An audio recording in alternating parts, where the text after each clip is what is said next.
Elizabeth passed the chief of the night in her sister's room, and in the morning had the pleasure of being able to send a tolerable answer to the inquiries which she very early received from Mr. Bingley by a housemaid, and some time afterwards from the two elegant ladies who waited on his sisters. In spite of this amendment, however, she requested to have a note sent to Longbourn, desiring her mother to visit Jane and form her own judgment of her situation. The note was immediately dispatched, and its contents as quickly complied with. Mrs. Bennet, accompanied by her two youngest girls, reached Netherfield soon after the family breakfast. Had she found Jane in any apparent danger, Mrs. Bennet would have been very miserable. But being satisfied on seeing her that her illness was not alarming, she had no wish of her recovering immediately, as her restoration to health would probably remove her from Netherfield. She would not listen, therefore, to her daughter's proposal of being carried home. Neither did the apothecary, who arrived about the same time, think it at all advisable. After sitting a little while with Jane on Miss Bingley's appearance and invitation, the mother and three daughters all attended her into the breakfast parlor. Bingley met them with hopes that Mrs. Bennet had not found Miss Bennet worse than she expected. "Indeed I have, sir," was her answer. "She is a great deal too ill to be moved. Mr. Jones says we must not think of moving her. We must trespass a little longer on your kindness." "Removed," cried Bingley. "It must not be thought of. My sister, I am sure, will not hear of her removal." "You may depend upon it, madam," said Miss Bingley, with cold civility, "that Miss Bennet shall receive every possible attention while she remains with us." Mrs. Bennet was profuse in her acknowledgments. "I am sure," she added, "if it was not for such good friends, I do not know what would become of her, for she is very ill indeed, and suffers a vast deal, though with the greatest patience in the world, which is always the way with her, for she has, without exception, the sweetest temper I ever met with. I often tell my other girls they are nothing to her. You have a sweet room here, Mr. Bingley, and a charming prospect over that gravel walk. I do not know a place in the country that is equal to Netherfield. You will not think of quitting it in a hurry, I hope, though you have but a short lease." "Whatever I do is done in a hurry," replied he, "and therefore if I should resolve to quit Netherfield, I should probably be off in 5 minutes. At present, however, I consider myself as quite fixed here." "That is exactly what I should have supposed of you," said Elizabeth. "You begin to comprehend me, do you?" cried he, turning towards her. "Oh yes, I understand you perfectly. I wish I might take this for a compliment, but to be so easily seen through, I am afraid, is pitiful. That is as it happens. It does not necessarily follow that a deep, intricate character is more or less estimable than such a one as yours." "Lizzie," cried her mother, "remember where you are, and do not run on in the wild manner that you are suffered to do at home." "I did not know before," continued Bingley immediately, "that you were a studier of character. It must be an amusing study." "Yes, but intricate characters are the most amusing. They have at least that advantage." "The country," said Darcy, "can in general supply but few subjects for such a study. In a country neighborhood you move in a very confined and unvarying society. But people themselves alter so much that there is something new to be observed in them forever." "Yes, indeed," cried Mrs. Bennet, offended by his manner of mentioning a country neighborhood. "I assure you there is quite as much of that going on in the country as in town." Everybody was surprised And Darcy, after looking at her for a moment, turned silently away. Mrs. Bennet, who fancied she had gained a complete victory over him, continued her triumph. I cannot see that London has any great advantage over the country, for my part, except the shops and public places. The country is a vast deal pleasanter, is not it, Mr. Bingley? When I am in the country, he replied, I never wish to leave it, and when I am in town, it is pretty much the same. They have each their advantages, and I can be equally happy in either. That is because you have the right disposition. But that gentleman, looking at Darcy, seemed to think the country was nothing at all. Indeed, mamma, you are mistaken, said Elizabeth, blushing for her mother. You quite mistook Mr. Darcy. He only meant that there was not such a variety of people to be met with in the country as in town, which you must acknowledge to be true. Certainly, my dear, nobody said there were, but as to not meeting with many people in this neighborhood, I believe there are few neighborhoods larger. I know we dine with 24 families. Nothing but concern for Elizabeth could enable Bingley to keep his countenance. His sister was less delicate, and directed her eye towards Mr. Darcy with a very expressive smile. Elizabeth, for the sake of saying something that might turn her mother's thoughts, now asked her if Charlotte Lucas had been at Longbourn since her coming away. Yes, she called yesterday with her father. What an agreeable man Sir William is, Mr. Bingley, is not he? So much the man of fashion, so genteel and so easy. He has always something to say to everybody. That is my idea of good breeding, and those persons who fancy themselves very important and never open their mouths quite mistake the matter. Did Charlotte dine with you? No, she would go home. I fancy she was wanted about the mince pies. For my part, Mr. Bingley, I always keep servants that can do their own work. My daughters are brought up differently. But everybody is to judge for themselves, and the Lucases are a very good sort of girls, I assure you. It is a pity they are not handsome. Not that I think Charlotte so very plain, but then she is our particular friend. She seems a very pleasant young woman, said Bingley. Oh dear, yes, but you must own she is very plain. Lady Lucas herself has often said so, and envied me Jane's beauty. I do not like to boast of my own child, but to be sure, Jane, one does not often see anybody better looking. It is what everybody says. I do not trust my own partiality. When she was only 15, there was a gentleman at my brother Gardiner's in town, so much in love with her, that my sister-in-law was sure he would make her an offer before we came away. But however, he did not. Perhaps he thought her too young. However, he wrote some verses on her, and very pretty they were. And so ended his affection, said Elizabeth impatiently. There has been many a one, I fancy, overcome in the same way. I wonder who first discovered the efficacy of poetry in driving away love.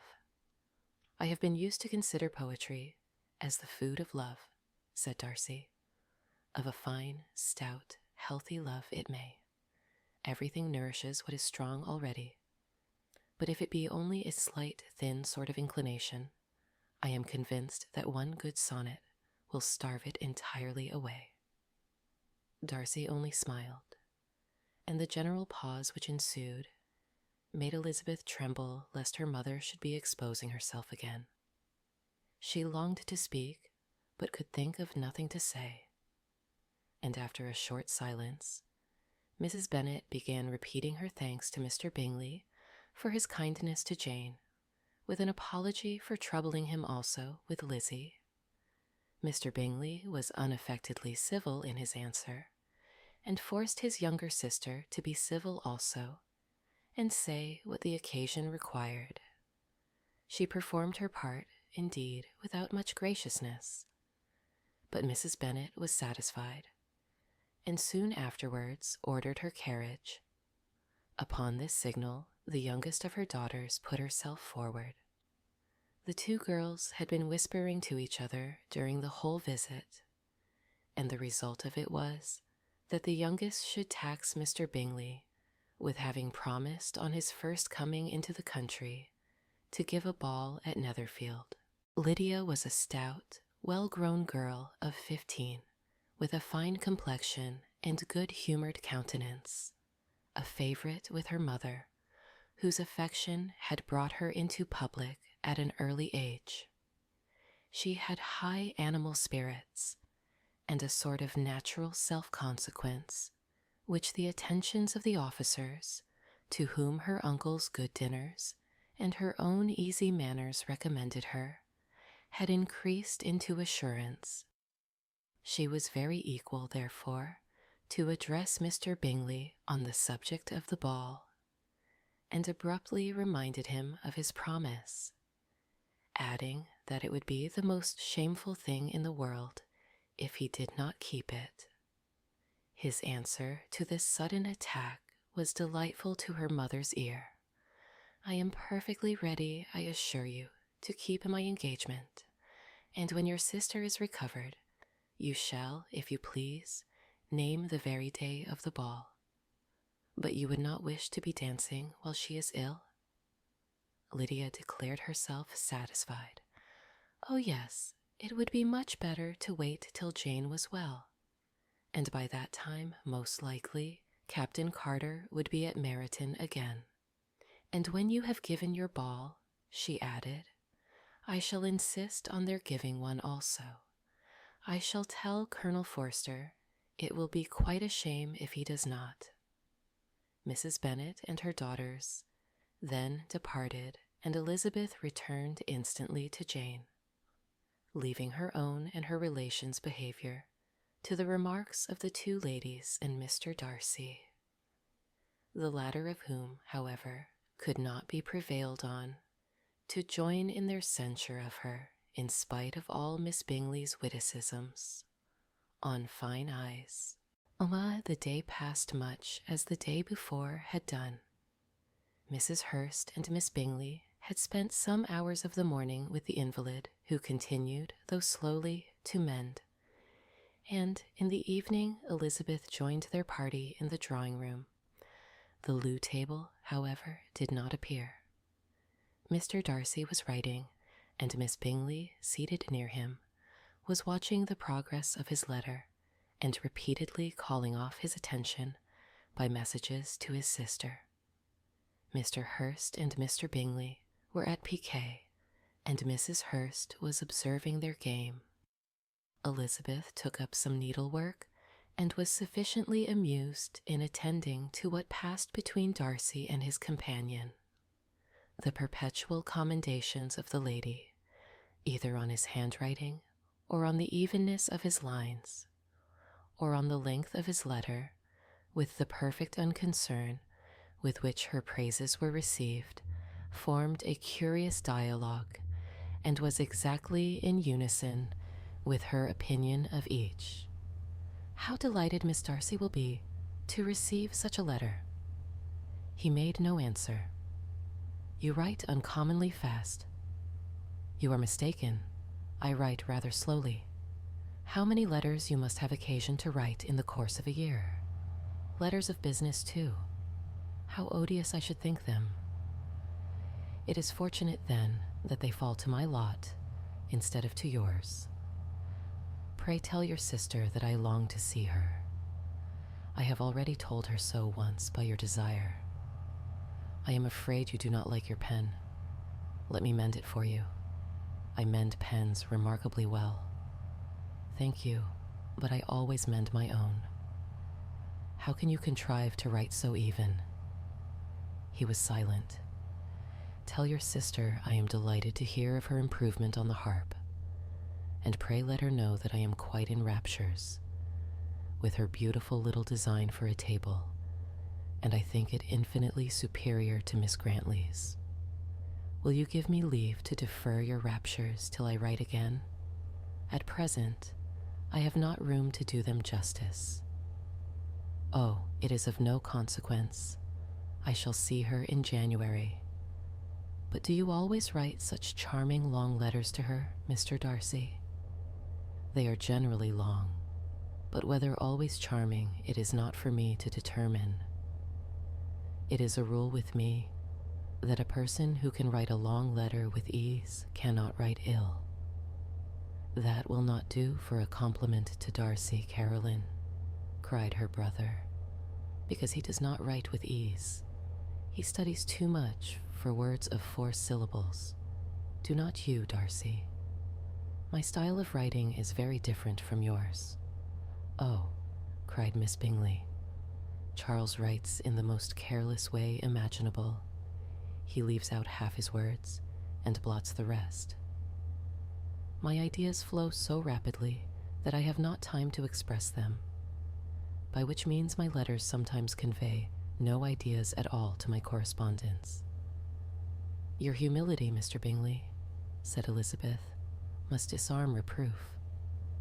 Nothing is more deceitful, said Darcy, than the appearance of humility. It is often only carelessness of opinion, and sometimes an indirect boast. And which of the two do you call my little recent piece of modesty? The indirect boast, for you are really proud of your defects in writing, because you consider them as proceeding from a rapidity of thought and carelessness of execution, which, if not estimable, you think at least highly interesting. The power of doing anything with quickness is always much prized by the possessor, and often without any attention to the imperfection of the performance. When you told Mrs. Bennet this morning that if you ever resolved on quitting Netherfield, you should be gone in 5 minutes, you meant it to be a sort of panegyric, of compliment to yourself. And yet, what is there so very laudable in a precipitance, which must leave very necessary business undone, and can be of no real advantage to yourself or anyone else? Nay, cried Bingley, this is too much, to remember at night all the foolish things that were said in the morning. And yet, upon my honor, I believed what I said of myself to be true, and I believe it at this moment. At least, therefore, I did not assume the character of needless precipitance, merely to show off before the ladies. I dare say you believed it, but I am by no means convinced that you would be gone with such celerity. Your conduct would be quite as dependent on chance as that of any man I know. And if, as you were mounting your horse, a friend were to say, Bingley, you had better stay till next week, you would probably do it. You would probably not go, and at another word, might stay a month. You have only proved by this, cried Elizabeth, that Mr. Bingley did not do justice to his own disposition. You have shown him off now much more than he did himself. I am exceedingly gratified, said Bingley, by your converting what my friend says into a compliment on the sweetness of my temper. But I am afraid you are giving it a turn which that gentleman did by no means intend, for he would certainly think the better of me if, under such a circumstance, I were to give a flat denial and ride off as fast as I could. Would Mr. Darcy then consider the rashness of your original intention as atoned for by your obstinacy in adhering to it? Upon my word, I cannot exactly explain the matter. Darcy must speak for himself. You expect me to account for opinions which you choose to call mine, but which I have never acknowledged. Allowing the case, however, to stand according to your representation, you must remember, Miss Bennet, that the friend who is supposed to desire his return to the house, 64 and the delay of his plan, has merely desired it, asked it without offering one argument in favor of its propriety. To yield readily, easily, to the persuasion of a friend is no merit with you. To yield without conviction is no compliment to the understanding of either. You appear to me, Mr. Darcy, to allow nothing for the influence of friendship and affection. A regard for the requester would often make one readily yield to a request, without waiting for arguments to reason one into it. I am not particularly speaking of such a case as you have supposed about Mr. Bingley. We may as well wait, perhaps, till the circumstance occurs, before we discuss the discretion of his behavior thereupon. But in general and ordinary cases, between friend and friend, where one of them is desired by the other to change a resolution of no very great moment, should you think ill of that person for complying with the desire without waiting to be argued into it, will it not be advisable, before we proceed on this subject, to arrange with rather more precision the degree of importance which is to appertain to this request, as well as the degree of intimacy subsisting between the parties? By all means, cried Bingley. Let us hear all the particulars, not forgetting their comparative height and size, for that will have more weight in the argument, Miss Bennet, than you may be aware of. I assure you that if Darcy were not such a great tall fellow, in comparison with myself, I should not pay him half so much deference. I declare I do not know a more awful object than Darcy on particular occasions, and in 65 particular places, at his own house especially, and of a Sunday evening when he has nothing to do. Mr. Darcy smiled, but Elizabeth thought she could perceive that he was rather offended, and therefore checked her laugh. Miss Bingley warmly resented the indignity he had received in an expostulation with her brother for talking such nonsense. I see your design, Bingley, said his friend. You dislike an argument and want to silence this. Perhaps I do. Arguments are too much like disputes. If you and Miss Bennet will defer yours till I am out of the room, I shall be very thankful, and then you may say whatever you like of me. What you ask, said Elizabeth, is no sacrifice on my side, and Mr. Darcy had much better finish his letter. Mr. Darcy took her advice, and did finish his letter. When that business was over, he applied to Miss Bingley and Elizabeth for the indulgence of some music. Miss Bingley moved with alacrity to the pianoforte, and after a polite request that Elizabeth would lead the way, which the other as politely and more earnestly negatived, she seated herself. Mrs. Hurst sang with her sister, and while they were thus employed, Elizabeth could not help observing, as she turned over some music books that lay on the instrument, how frequently Mr. Darcy's eyes were fixed on her. She hardly knew how to suppose that she could be an object of admiration to so great a man, and yet that he should look at her because he disliked her was still more strange. She could only imagine, however, at last, that she drew his notice, because there was something about her more wrong and reprehensible, according to his ideas of right, than in any other person present. The supposition did not pain her. She liked him too little to care for his approbation. After playing some Italian songs, Miss Bingley varied the charm by a lively Scotch air, and soon afterwards Mr. Darcy, drawing near Elizabeth, said to her, "Do you not feel a great inclination, Miss Bennet, to seize such an opportunity of dancing a reel?"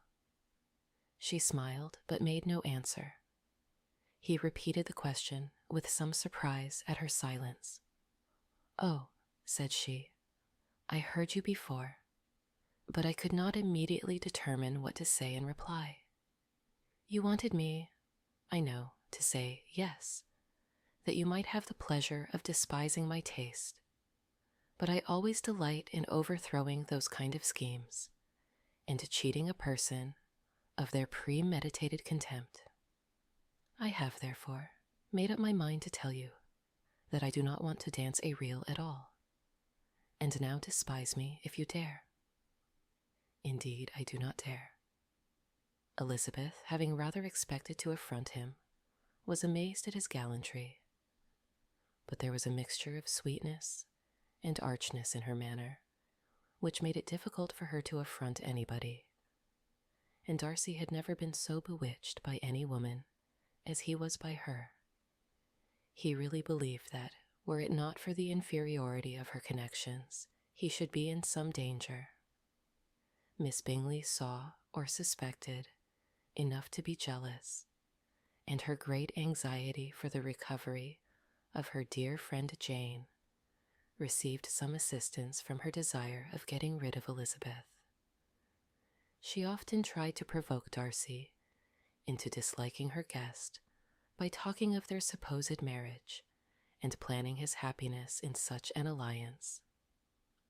"I hope," said she, as they were walking together in the shrubbery the next day, "you will give your mother-in-law a few hints when this desirable event takes place as to the advantage of holding her tongue, and if you can compass it, to cure the younger girls of running after the officers, and, if I may mention so delicate a subject, endeavor to check that little something, bordering on conceit and impertinence, which your lady possesses. Have you anything else to propose for my domestic felicity?" "Oh, yes. Do let the portraits of your uncle and Aunt Phillips be placed in the gallery at Pemberley. Put them next to your great-uncle the judge. They are in the same profession, you know, only in different lines.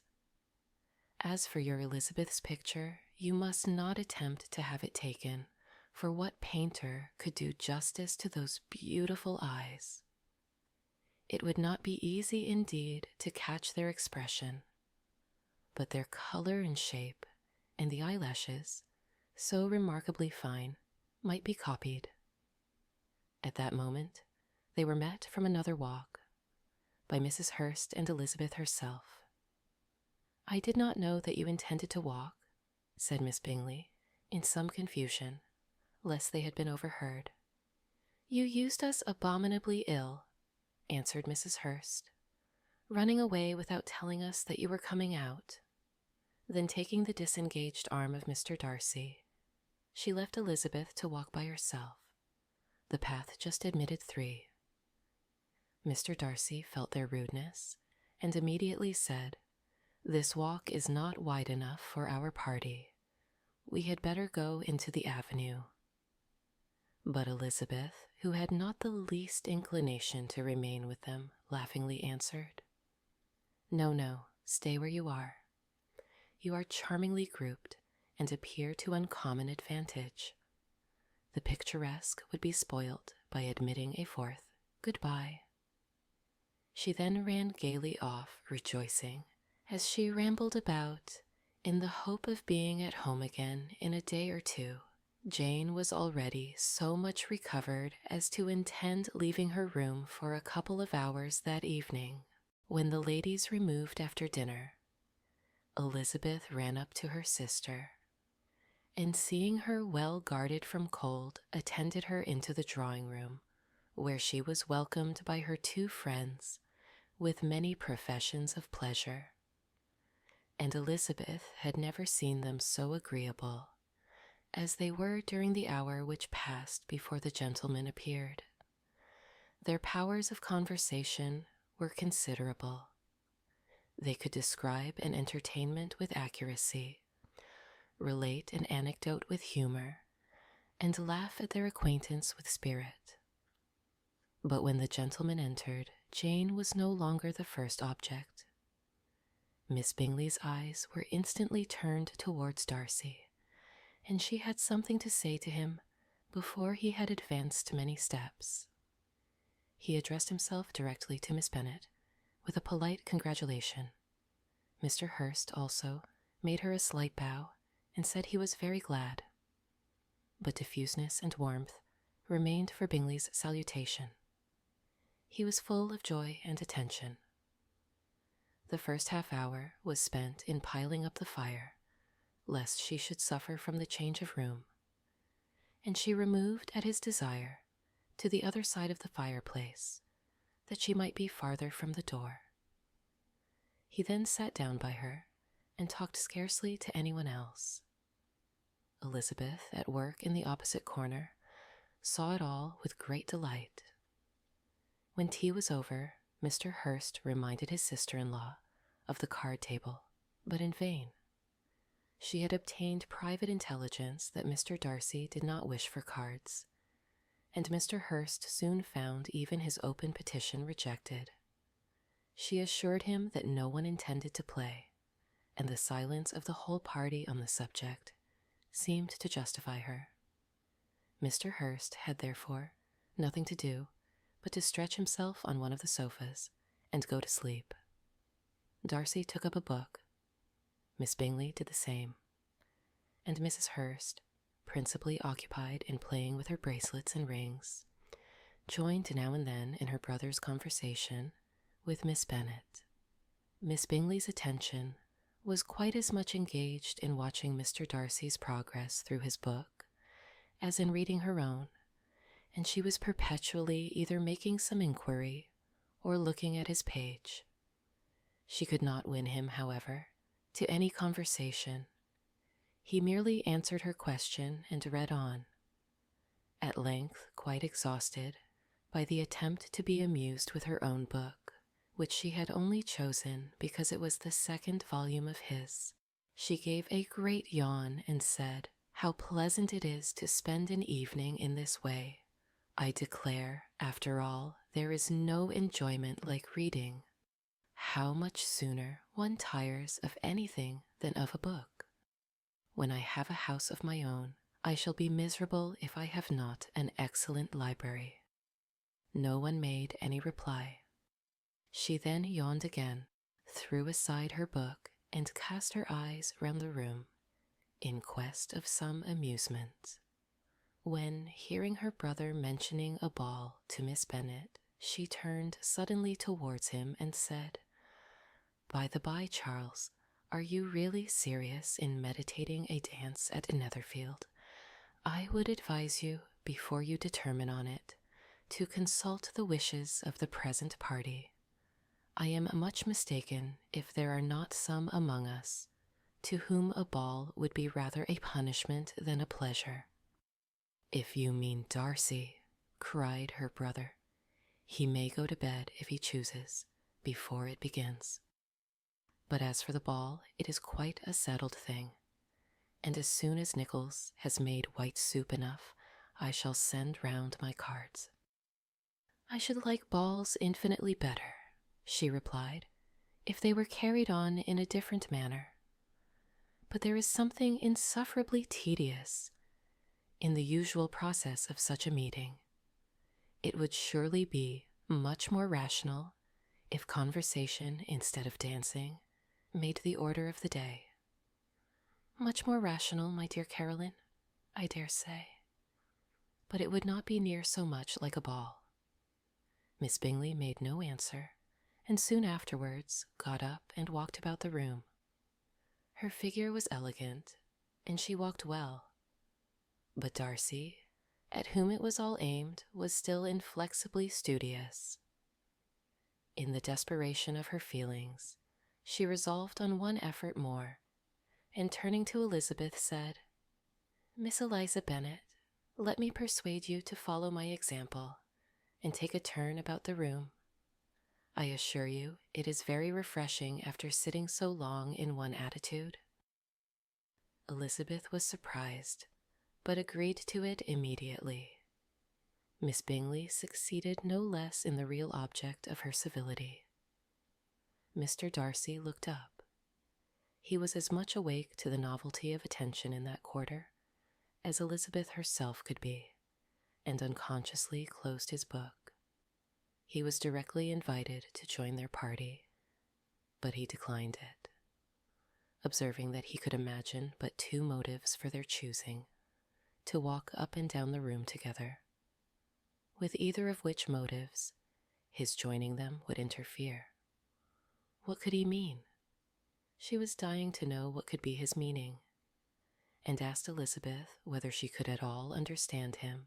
"Not at all," was her answer.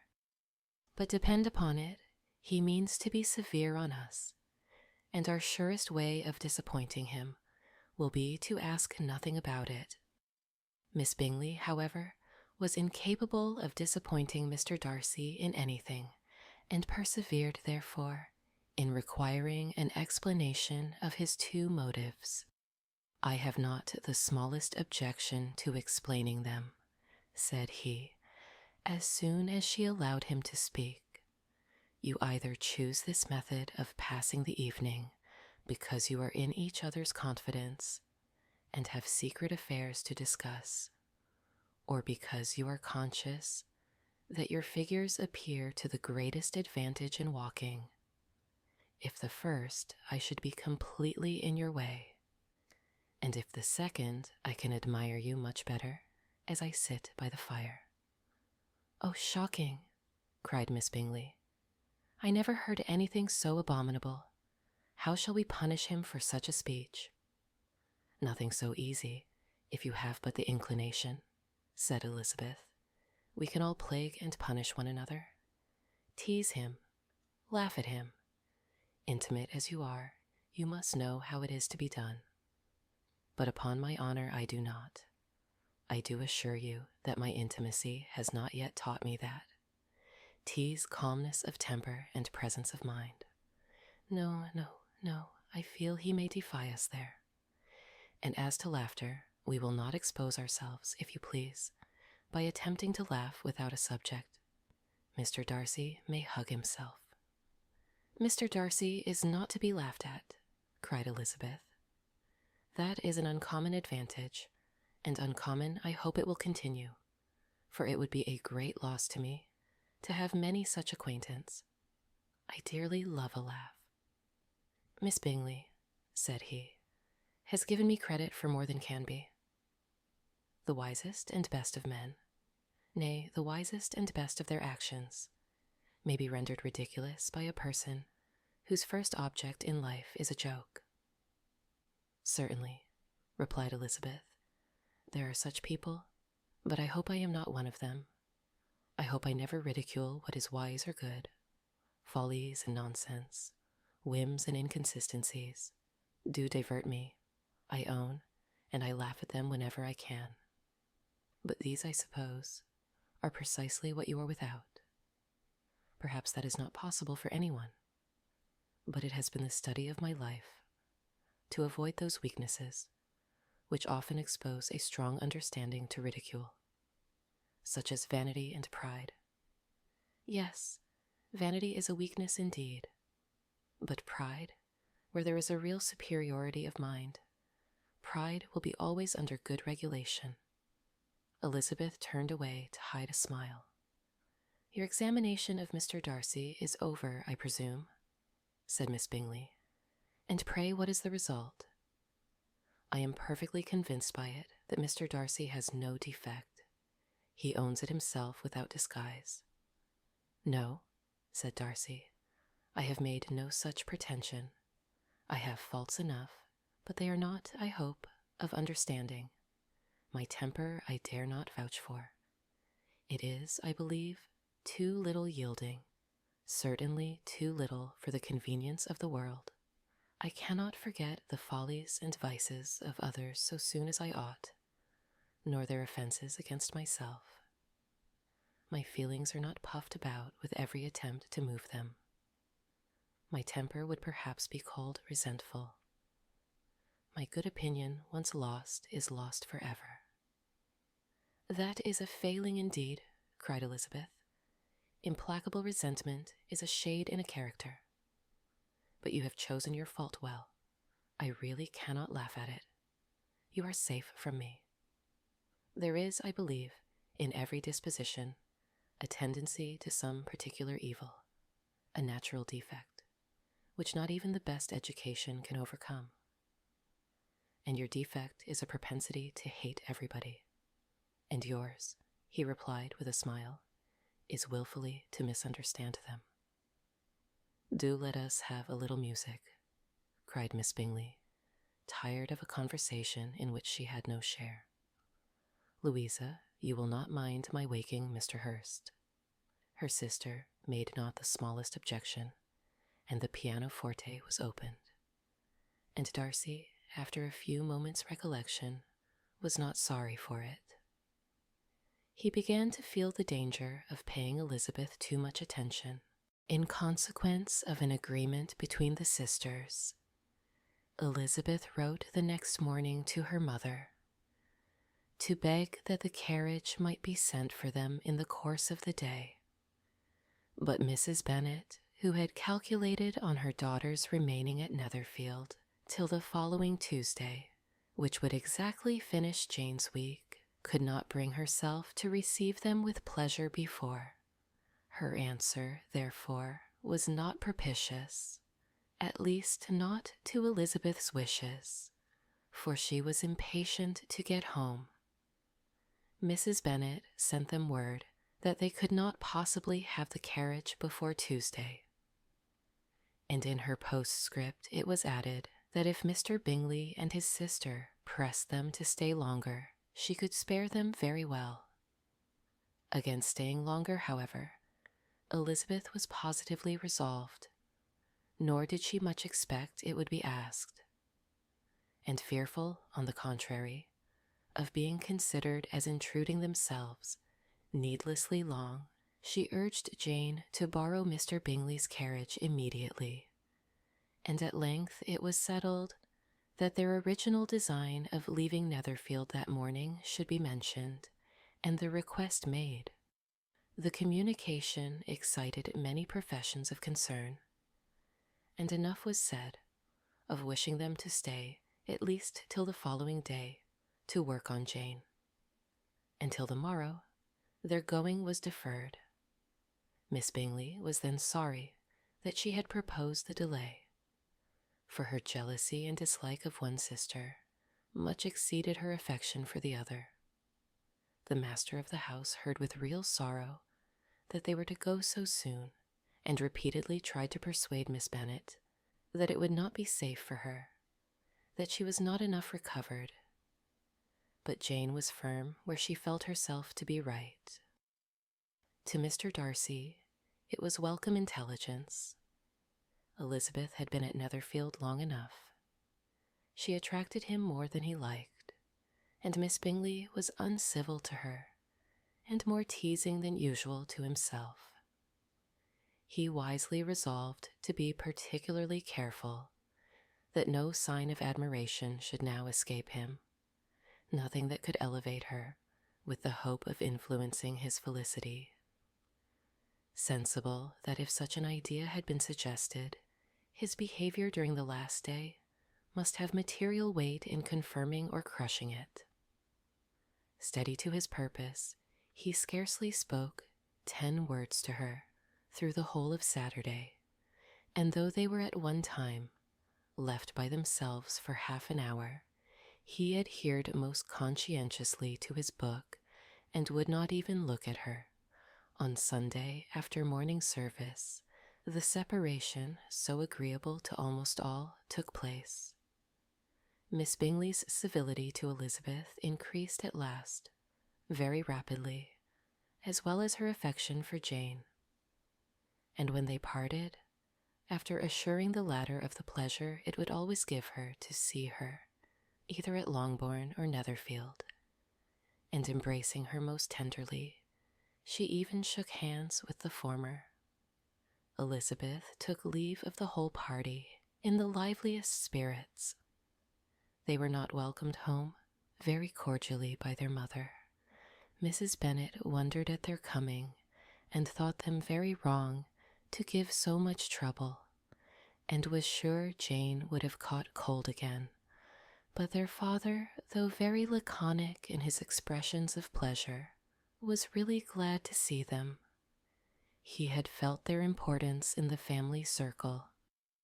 The evening conversation, when they were all assembled, had lost much of its animation and almost all its sense by the absence of Jane and Elizabeth. They found Mary, as usual, deep in the study of thorough base and human nature, and had some new extracts to admire and some new observations of threadbare morality to listen to. Catherine and Lydia had information for them of a different sort. Much had been done, and much had been said in the regiment since the preceding Wednesday. Several of the officers had dined lately with their uncle. A private had been flogged, and it had actually been hinted that Colonel Forster was going to be married. "I hope, my dear," said Mr. Bennet to his wife, as they were at breakfast the next morning, "that you have ordered a good dinner today, because I have reason to expect an addition to our family party." "Who do you mean, my dear? I know of nobody that is coming, I am sure, unless Charlotte Lucas should happen to call in, and I hope my dinners are good enough for her. I do not believe she often sees such at home. The person of whom I speak is a gentleman and a stranger." Mrs. Bennet's eyes sparkled. "A gentleman and a stranger. It is Mr. Bingley, I am sure. Why, Jane, you never dropped a word of this, you sly thing. Well, I am sure I shall be extremely glad to see Mr. Bingley. But, good Lord, how unlucky. There is not a bit of fish to be got today. Lydia, my love, ring the bell. I must speak to Hill this moment." "It is not Mr. Bingley," said her husband. "It is a person whom I never saw in the whole course of my life." This roused a general astonishment, and he had the pleasure of being eagerly questioned by his wife and 5 daughters at once. After amusing himself some time with their curiosity, he thus explained: "About a month ago I received this letter, and about a fortnight ago I answered it.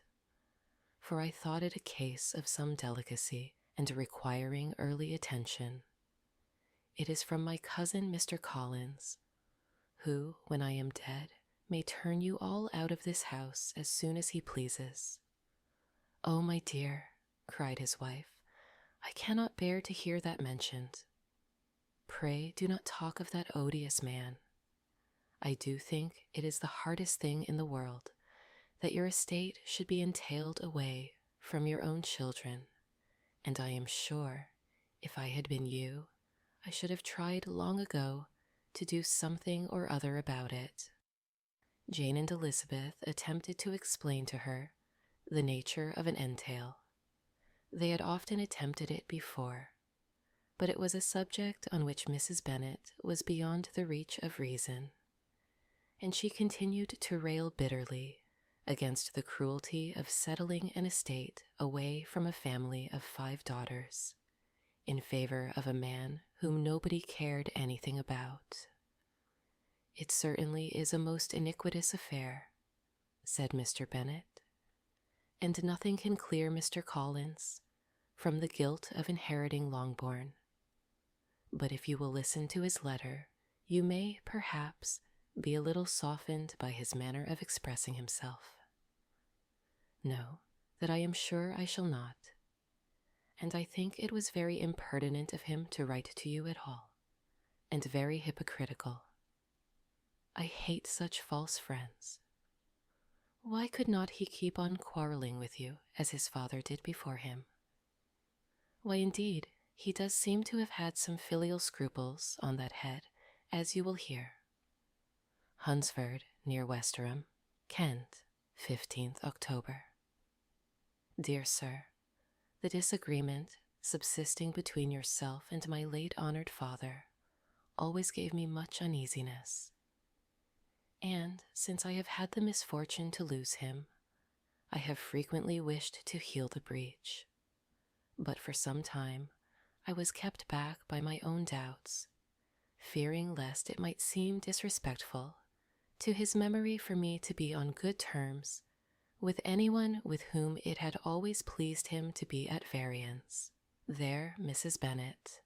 My mind, however, is now made up on the subject, for having received ordination at Easter, I have been so fortunate as to be distinguished by the patronage of the Right Honourable Lady Catherine de Bourgh, widow of Sir Louis de Bourgh, whose bounty and beneficence has preferred me to the valuable rectory of this parish, where it shall be my earnest endeavour to demean myself with grateful respect towards her ladyship, and be ever ready to perform those rites and ceremonies which are instituted by the Church of England. As a clergyman, moreover, I feel it my duty to promote and establish the blessing of peace in all families within the reach of my influence, and on these grounds I flatter myself that my present overtures of goodwill are highly commendable, and that the circumstance of my being next in the entail of Longbourn estate will be kindly overlooked on your side, and not lead you to reject the offered olive branch.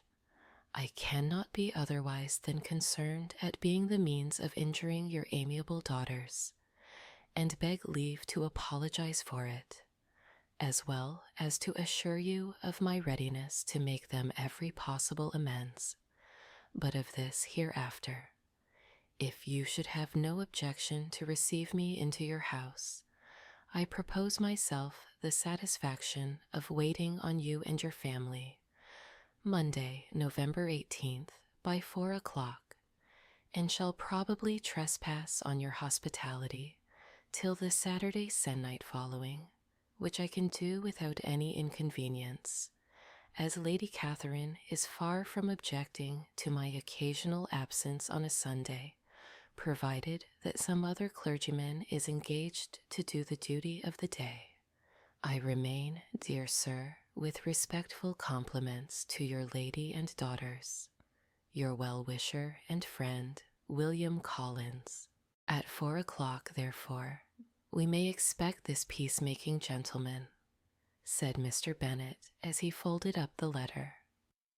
He seems to be a most conscientious and polite young man, upon my word, and I doubt not will prove a valuable acquaintance, especially if Lady Catherine should be so indulgent as to let him come to us again.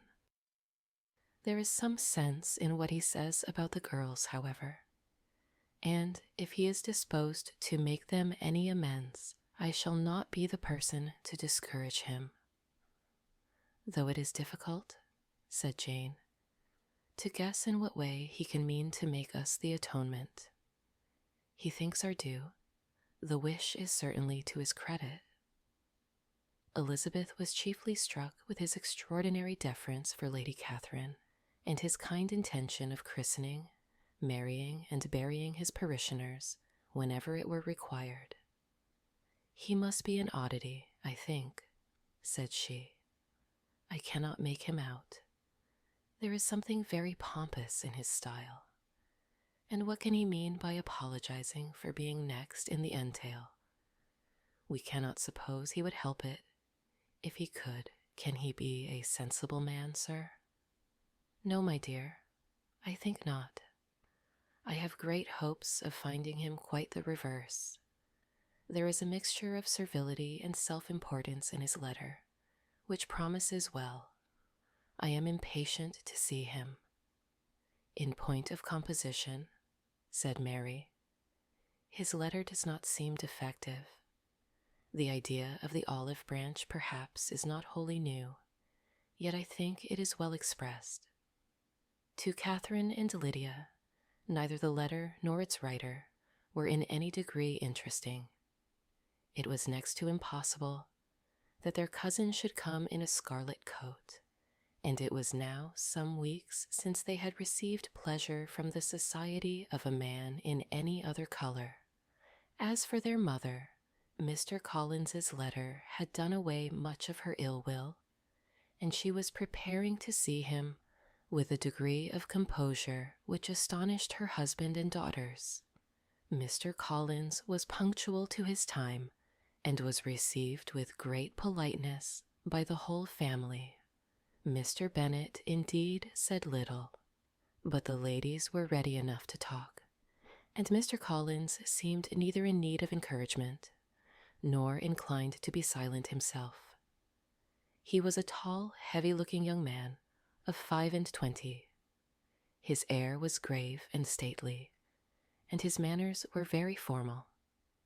He had not been long seated before he complimented Mrs. Bennet on having so fine a family of daughters, said he had heard much of their beauty, but that in this instance fame had fallen short of the truth, and added that he did not doubt her seeing them all, in due time, well disposed of in marriage. This gallantry was not much to the taste of some of his hearers, but Mrs. Bennet, who quarrelled with no compliments, answered most readily, "You are very kind, sir, I am sure, and I wish with all my heart it may prove so, for else they will be destitute enough. Things are settled so oddly. You allude, perhaps, to the entail of this estate." "Ah, sir, I do indeed. It is a grievous affair to my poor girls, you must confess. Not that I mean to find fault with you, for such things, I know, are all chance in this world. There is no knowing how estates will go when once they come to be entailed. I am very sensible, madam, of the hardship to my fair cousins, and could say much on the subject, but that I am cautious of appearing forward and precipitate. But I can assure the young ladies that I come prepared to admire them. At present I will not say more, but perhaps, when we are better acquainted—" He was interrupted by a summons to dinner, and the girls smiled on each other. They were not the only objects of Mr. Collins's admiration.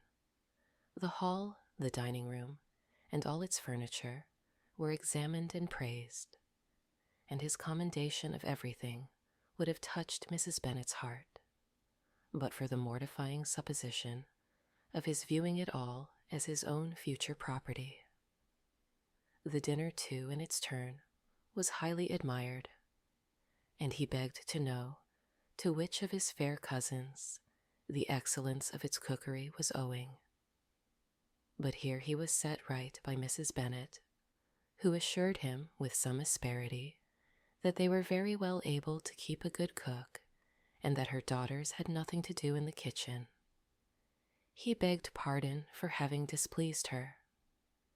In a softened tone, she declared herself not at all offended, but he continued to apologize for about a quarter of an hour.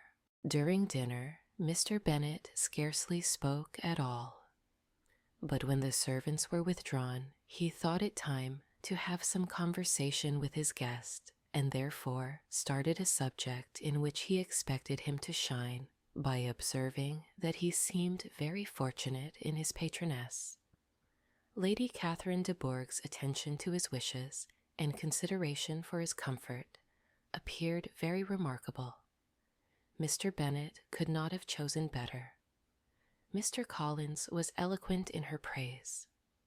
The subject elevated him to more than usual solemnity of manner, and with a most important aspect, he protested that he had never in his life witnessed such behavior in a person of rank, such affability and condescension as he had himself experienced from Lady Catherine. She had been graciously pleased to approve of both the discourses which he had already had the honor of preaching before her. She had also asked him twice to dine at Rosings, and had sent for him only the Saturday before to make up her pool of quadrille in the evening. Lady Catherine was reckoned proud by many people, he knew, but he had never seen anything but affability in her. She had always spoken to him as she would to any other gentleman. She made not the smallest objection to his joining in the society of the neighborhood, nor to his leaving his parish occasionally for a week or two to visit his relations. She had even condescended to advise him to marry as soon as he could, provided he chose with discretion, and had once paid him a visit in his humble parsonage, where she had perfectly approved all the alterations he had been making, and had even vouchsafed to suggest some herself, some shelves in the closets upstairs. "That is all very proper and civil, I am sure," said Mrs. Bennet, "and I dare say she is a very agreeable woman. It is a pity that great ladies in general are not more like her. Does she live near you, sir?"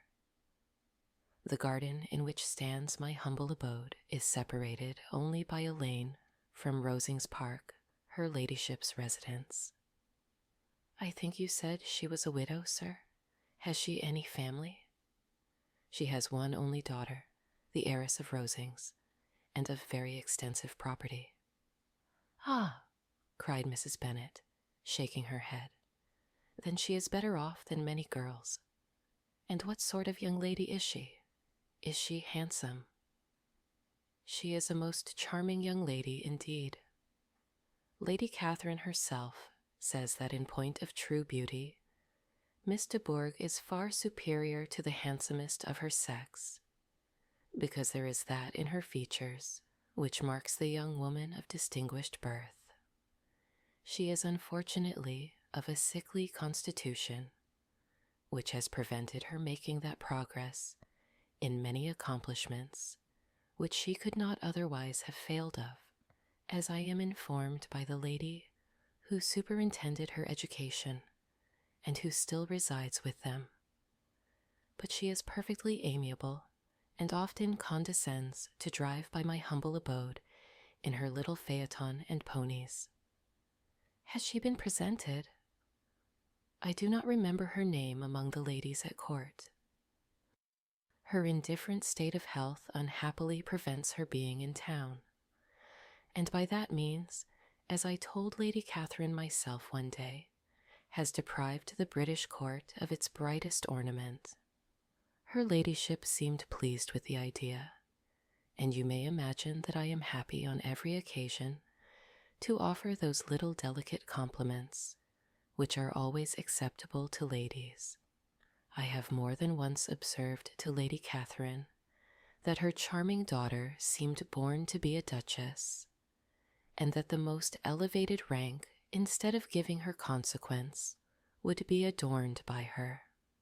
These are the kind of little things which please her ladyship, and it is a sort of attention which I conceive myself peculiarly bound to pay."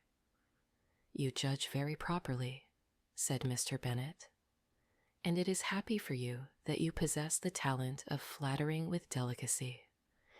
May I ask whether these pleasing attentions proceed from the impulse of the moment, or are the result of previous study?" "They arise chiefly from what is passing at the time, and though I sometimes amuse myself with suggesting and arranging such little elegant compliments as may be adapted to ordinary occasions, I always wish to give them as unstudied an air as possible." Mr. Bennet's expectations were fully answered.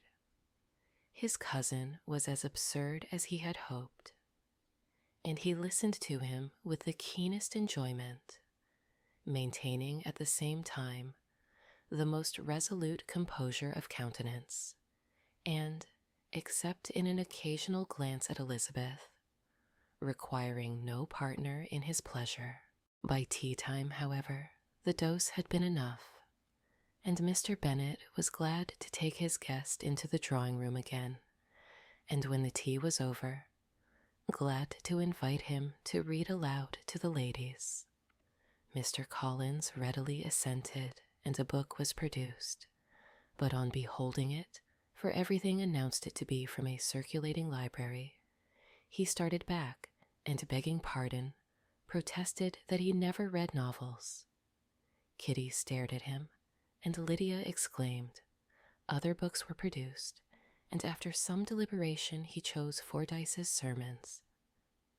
Lydia gaped as he opened the volume, and before he had, with very monotonous solemnity, read 3 pages, she interrupted him with, Do you know, Mamma, that my Uncle Phillips talks of turning away Richard? And if he does, Colonel Forster will hire him. My aunt told me so herself on Saturday. I shall walk to Meryton tomorrow to hear more about it and to ask when Mr. Denny comes back from town. Lydia was bid by her 2 eldest sisters to hold her tongue, but Mr. Collins, much offended, laid aside his book and said, I have often observed how little young ladies are interested by books of a serious stamp, though written solely for their benefit. It amazes me, I confess, for certainly there can be nothing so advantageous to them as instruction. But I will no longer importune my young cousin. Then turning to Mr. Bennet, he offered himself as his antagonist at backgammon. Mr. Bennet accepted the challenge, observing that he acted very wisely in leaving the girls to their own trifling amusements. Mrs. Bennet and her daughters apologized most civilly for Lydia's interruption and promised that it should not occur again if he would resume his book. But Mr. Collins, after assuring them that he bore his young cousin no ill will and should never resent her behavior as any affront, seated himself at another table with Mr. Bennet and prepared for backgammon.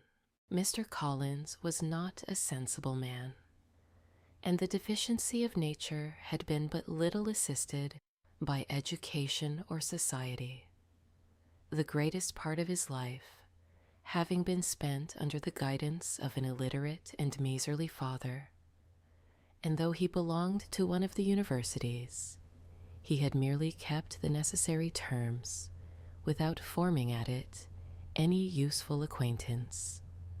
The subjection in which his father had brought him up had given him originally great humility of manner, but it was now a good deal counteracted by the self-conceit of a weak head living in retirement and the consequential feelings of early and unexpected prosperity. A fortunate chance had recommended him to Lady Catherine de Bourgh when the living of Hunsford was vacant, and the respect which he felt for her high rank and his veneration for her as his patroness, mingling with a very good opinion of himself, of his authority as a clergyman, and his right as a rector, made him altogether a mixture of pride and obsequiousness, self-importance and humility. Having now a good house and a very sufficient income, he intended to marry, and in seeking a reconciliation with the Longbourn family, he had a wife in view, as he meant to choose one of the daughters, if he found them as handsome and amiable as they were represented by common report. This was his plan of amends of atonement for inheriting their father's estate, and he thought it an excellent one, full of eligibility and suitableness, and excessively generous and disinterested on his own part. His plan did not vary on seeing them. Miss Bennet's lovely face confirmed his views, and established all his strictest notions of what was due to seniority. And for the first evening, she was his settled choice.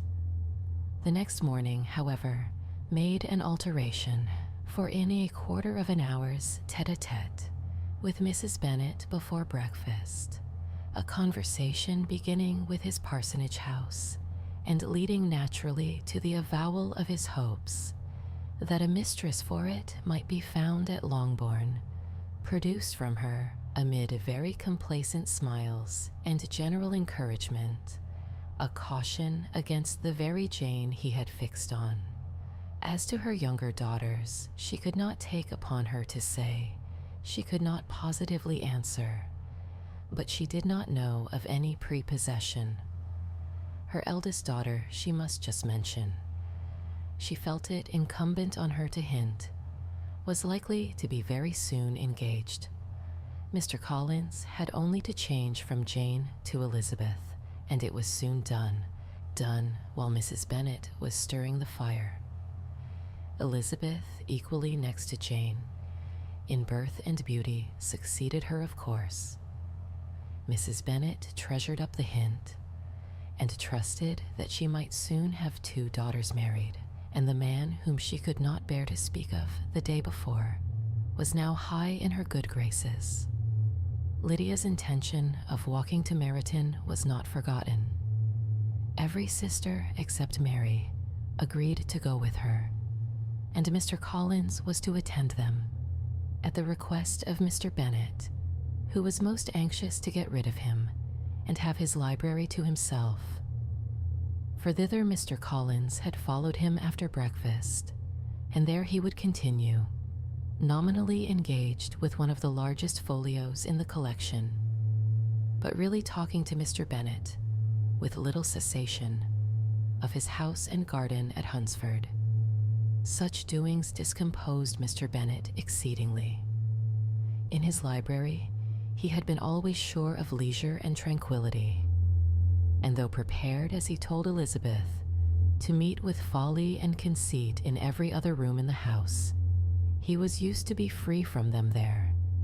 His civility, therefore, was most prompt in inviting Mr. Collins to join his daughters in their walk, and Mr. Collins, being in fact much better fitted for a walker than a reader, was extremely well pleased to close his large book and go, in pompous nothings on his side and civil assents on that of his cousins.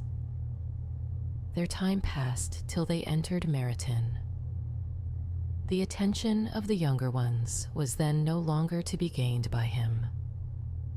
Their eyes were immediately wandering up the street in quest of the officers, and nothing less than a very smart bonnet, indeed, or a really new muslin in a shop window, could recall them.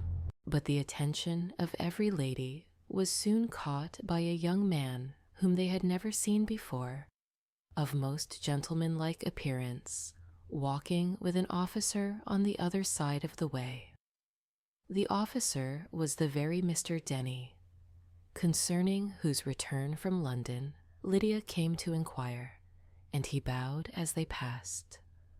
All were struck with the stranger's air, all wondered who he could be, and Kitty and Lydia, determined if possible to find out, led the way across the street under pretense of wanting something in an opposite shop, and fortunately had just gained the pavement, when the 2 gentlemen, turning back, had reached the same spot.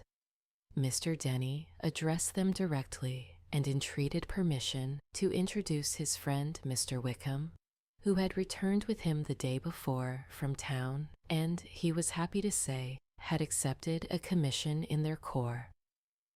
This was exactly as it should be, for the young man wanted only regimentals to make him completely charming. His appearance was greatly in his favor.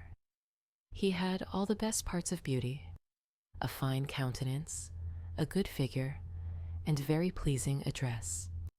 The introduction was followed up on his side by a happy readiness of conversation, a readiness at the same time perfectly correct and unassuming, and the whole party were still standing and talking together very agreeably when the sound of horses drew their notice, and Darcy and Bingley were seen riding down the street.